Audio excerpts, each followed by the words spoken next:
Eccoci qui al punto con il sindaco Claudio Sandrughi di Montenasso, uno dei sindaci, diciamo, più longevi della nostra regione, 43 anni di attività amministrativa, insomma un decano. Benvenuto caro sindaco. Grazie Enzo, grazie a Telefriuli, grazie. Approfitto, lasciami che approfitti almeno una volta. Buon anno a tutti, ovviamente telespettatori, e a tutta la mia comunità di Montenars. Ecco, se mi sente, avrei piacere che arrivasse questo augurio. Beh, certamente, insomma, è anche dovuto, insomma, ecco. Come hai passato Natale l'ultimo diciamo un Natale, devo dire, un po' differente. Io ero abituato un po' anche per scaricarsi a fine anno un po' di tensioni. Avevamo sempre amici, ci trovavamo, andavamo anche in qualche taverna, facevamo anche 2 giorni consecutivi.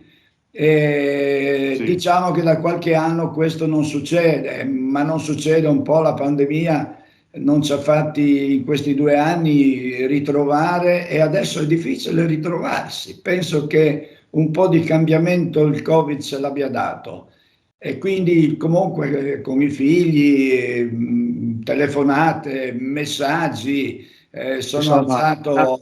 Ti aiuta, ecco. Ecco, sì, il tempo è passato, insomma.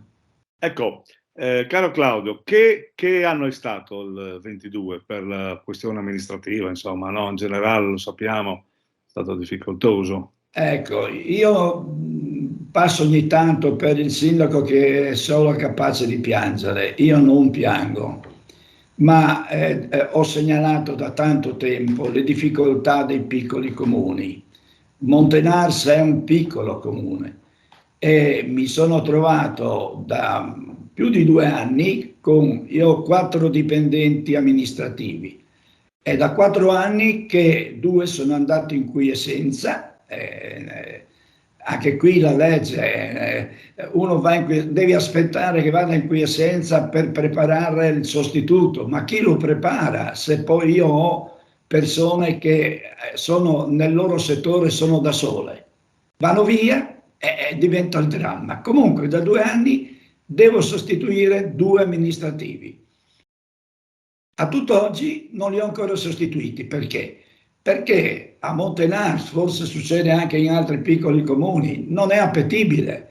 È un problema che lo sto segnalando da tanto tempo. Siamo carenti di personale tutti. Certo, hanno possibilità di scelgono comuni più importanti.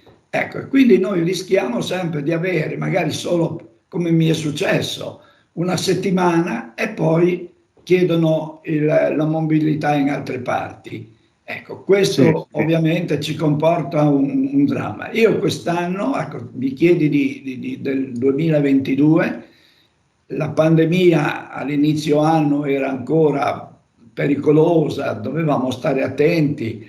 Devo dar atto che a Montenasa, ripeto, anche se piccolo, abbiamo aiutato veramente le persone che si sono trovate in difficoltà.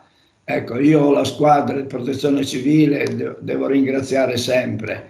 Non ho avuto bisogno di fare intervenire esterni, eccetera. Ce la siamo cavata da soli. Abbiamo aiutato anche con fondi per gli alimenti. Comunque non posso dire e cantare che ce l'abbiamo fatta, ma comunque siamo rimasti nella normalità, e ringrazio ovviamente tutti perché abbiamo collaborato tutti.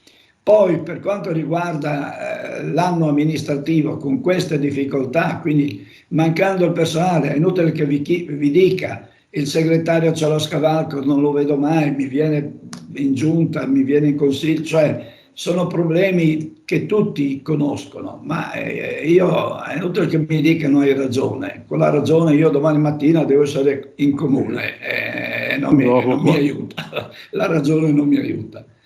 Ecco, questi sono stati le difficoltà, no? Mi manca quindi l'ufficio tecnico, mi manca anche i vigili, li ho in convenzione, ma diciamo che non li vedo quasi mai. Sì, insomma, molte difficoltà. E cosa ti aspetti per il 23, quest'anno? Io credo di avere un po' di carattere, che ho sempre fiducia, e quindi vado con la speranza e con la fiducia, vado avanti. Sempre con l'apprensione, quando arrivo in comune la mattina ho sempre l'apprensione di non trovare tutte le persone nel loro posto. Manca sempre, purtroppo, per malattie o per Covid, anche ho avuto il Covid anche 2 volte, qualche dipendente, quindi è un dramma. Io non mi vanto di essere sempre in comune, ma dico che devo, perché la mia presenza quotidiana dà intanto sollievo a quei 2 che ho, e ci aiutiamo, cioè se hanno delle difficoltà mi chiedono, sono qui e va Insomma, avanti. Senti, a proposito di andare avanti, ci sono delle opere che state facendo lì a Montenars? Allora, devo anche dire che c'è nel paese proprio troppa riconoscenza nei miei confronti, no? Mi hanno voluto anche per il terzo mandato. Perché? Perché dall'inizio, dal 2011, sono arrivato il 7 di dicembre, mi sono trovato con un territorio che era fragile. Una pioggia o un temporale mi faceva capitare la frana cade sulla strada, la strada si chiude. Mi sono accorto che il territorio è così e quindi non si può meravigliarsi. Ecco. E allora ho Sì. cominciato a fare prevenzione, ma con pochi mezzi, con quelli che la regione mi dava. Ecco. E sono a dire che se non si continua con la prevenzione, almeno per i comuni come il mio, con 20 chilometri di strade, ma strade sotto la montagna, che attraversa la montagna, quindi alberi che cadono, smottamenti, cadutamassi, cioè sono cose normali. Se non facciamo in certi tratti della Il pericolo prevenzione, è costante. è chiaro che poi non ci possiamo meravigliare, ecco, di questo. E continuerò su questa linea, e credo che anche la regione sia consapevole. Ecco. Adesso ho fatto una domanda alla regione, proprio all'ufficio ambiente, per far capire che sarebbe giusto che i comuni di montagna ci fosse un fondo annuale, non dico la Sì, cifra, per chiaro. essere Sì, pronti, aiuterà probabilmente anche la non protezione aspettare civile, no? che l'albero cada e magari mi produca non solo danni alle cose, ma anche alle persone. Ecco, quindi penso che almeno dai funzionari mi dicono che c'è anche la legge, è prevista anche la manutenzione delle reti paramassi che abbiamo già fatte da tanti anni. Questa è la cosa che dobbiamo fare e incamminarsi. Poi Magari Montenasco, una come dico io, prevenzione. sto facendo un albergo. L'albergo alle Alpi, che esisteva prima del terremoto e non è crollato, è da 10 anni che praticamente intervengo. Si dirà, ma 10 anni per riparare un albergo, per ricostruire un albergo.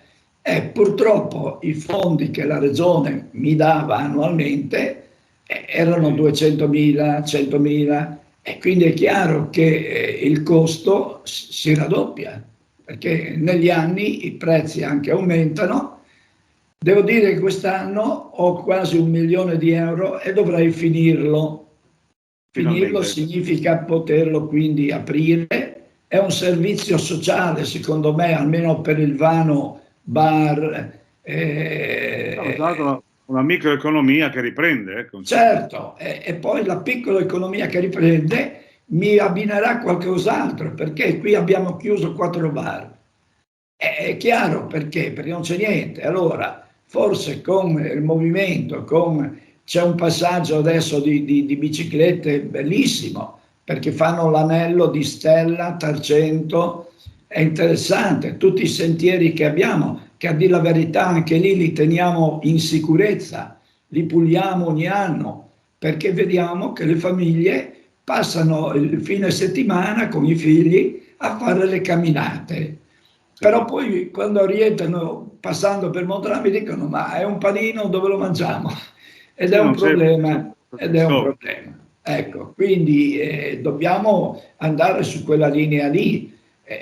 Se vogliamo mantenere i comuni, io, tu sai, avevo fatto il tentativo della fusione con Gemona, e ho avuto la popolazione un po' che mi ha detto di tutto, ma una parte, ma poi l'anno dopo mi hanno tornato a volere sindaco, quindi c'è anche qui magari un ma è chiaro, insomma, No, probabilmente era una soluzione, perché noi dobbiamo aver bisogno. Io adesso ho convenzioni con Gemona, con la comunità montana, ma allora anche mi chiedo, il comune di Montenars ha le convenzioni con Artegna Nagalfe, con Gemona, Vigili, SUAP e urbanistica.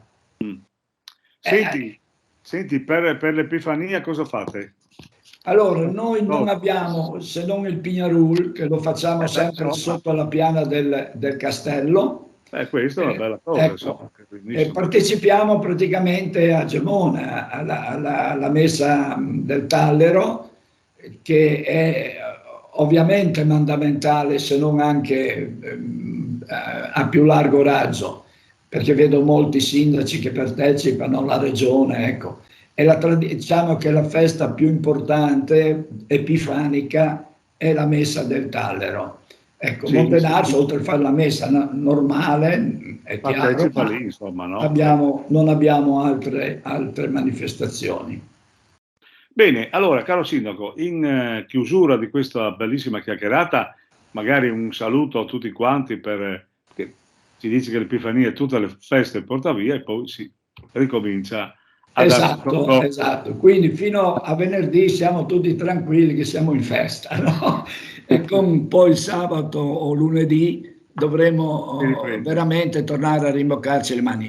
Io un saluto affettuoso, la comunità di Montenars non può che ringraziare, perché anche nel suo piccolo, insomma, è una comunità vivibile, ci sono valori anche veramente interessanti, basta pensare a Montenars, a Percheco, a queste figure che ancora il Friuli li ricorda, no?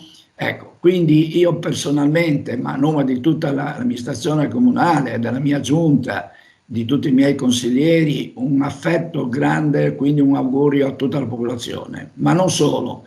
Vorrei fare allargare questo augurio a tutti i comuni, partendo dai piccoli, ecco, che si possa il 2023 vedere uno spiraglio sulla organizzazione delle maestranze, cioè avere veramente l'organico efficiente, con gente preparata, perché dobbiamo dare servizi ai cittadini e quindi dare servizi è sempre più difficile e dobbiamo aggiornarsi, dobbiamo essere sempre preparati.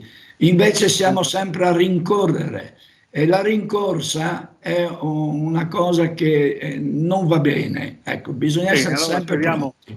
Speriamo che i tuoi auspici vadano a segno. Speriamo, ecco, che il fumo del Pignarul sia benevolo, ecco, lo guarderemo veramente con aspirazione, perché si spera, ed è naturale, che è importante che il 2023 non ci dia più quella tensione che abbiamo avuto in questi 2 anni, perché dobbiamo dircelo, sono stati 2 anni che ci hanno un po' trasformato.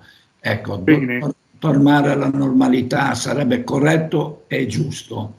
Bene, allora tante grazie a te e naturalmente auguri a tutta la comunità di Montenars e a tutti i cittadini del Grazie Enzo. Noi a prossima, ciao. Ringraziamo anche voi, grazie di quello che fate.